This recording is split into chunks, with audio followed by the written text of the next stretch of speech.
दोस्तों, आपका स्वागत है। यदि यह वीडियो आपको पसंद आए तो मेहरबानी करके इसे लाइक व शेयर कीजिए। साथ ही बेल आइकन का बटन दबा दीजिए ताकि जैसे ही नया वीडियो अपलोड हो तो उसकी जानकारी आपको तुरंत मिल सके। यूं तो भारत की आज़ादी का महत्व सभी देशवासियों के लिए है, लेकिन अजमेर के बाशिंदों के लिए इसकी खास अहमियत है। अजमेर के नया बाजार में स्थित मैगजीन वह स्थान है जहां देश को अंग्रेजों की गुलामी की ओर धकेला गया। यह मैगजीन बादशाह जहांगीर का दौलत खाना था और उन्होंने ब्रिटेन की ईस्ट इंडिया कंपनी को भारत में व्यापार करने की इजाज़त दी थी। जहांगीर के हाथों ब्रिटेन के राजदूत सर टॉमस रो को मिला व्यापार का फरमान साम्राज्यवादी ब्रिटेन के लिए भारत को गुलामी की जंजीरों में जकड़ने का फरमान बन गया।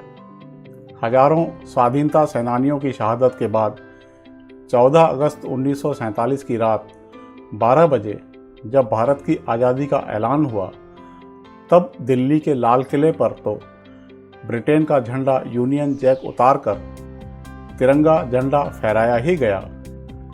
अजमेर की इसी मैगजीन पर भी यही रस्म अदा की गई। उस ऐतिहासिक पल के गवाह रहे हमारे बुजुर्ग जब उस मंजर को बयां करते हैं तो यकायक उनकी आंखों में खुशी के आंसू झलक पड़ते हैं।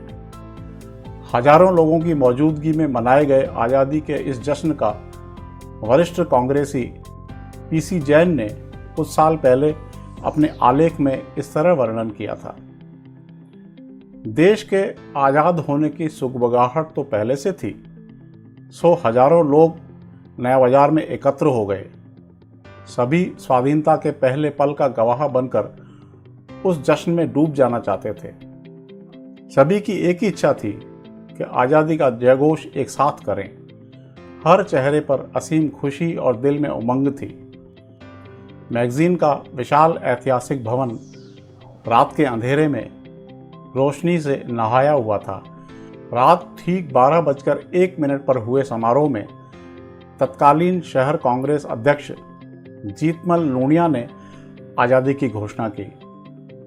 उन्होंने ही यूनियन जैक उतारकर तिरंगा फहराया।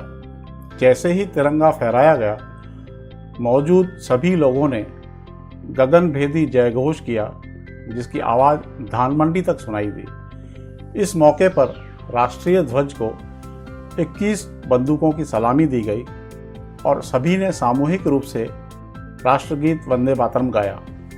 इस अवसर पर आयोजित सभा को बालकृष्ण कौल, हरिभाऊ उपाध्याय, बालकृष्ण गर्ग, रामनारायण चौधरी आदि ने संबोधित किया। खुशी में झूमते लोग सभा विसर्जन के बाद सोए नहीं। रात भर आज़ादी का जश्न मनाया जाता रहा। मिठाइयाँ बढ़ती रही और भारत माता की जय के गगनभेदी नारे गूंजते रहे। और इस प्रकार सभी ने आज़ादी की पहली सुबह का पूरे उल्लास के साथ स्वागत किया। सुबह होते ही पूरे शहर में परतंत्रता की बेड़ियों से मुक्त होने की खुशी फैल गई। क्या बच्चे, क्या जवान, सभी महात्मा गांधी की तस्वीर वाली तिरंगी झंडियाँ लेकर गली गली में जय घोष करते हुए निकल पड़े।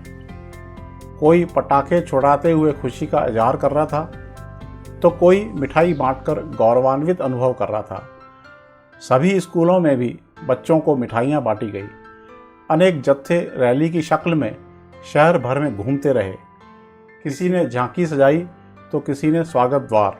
इस मौके पर स्वाधीनता सेनानियों को अफसोस था तो इतना कि उनके कई सहयोगी इस दिन भी देश की अन्य जेलों से रिहा होकर अजमेर नहीं पहुंच पाए थे।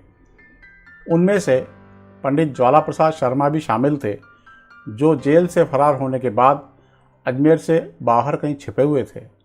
बहरहाल आज़ादी के जश्न में डूबे शहर का माहौल देखने लायक था।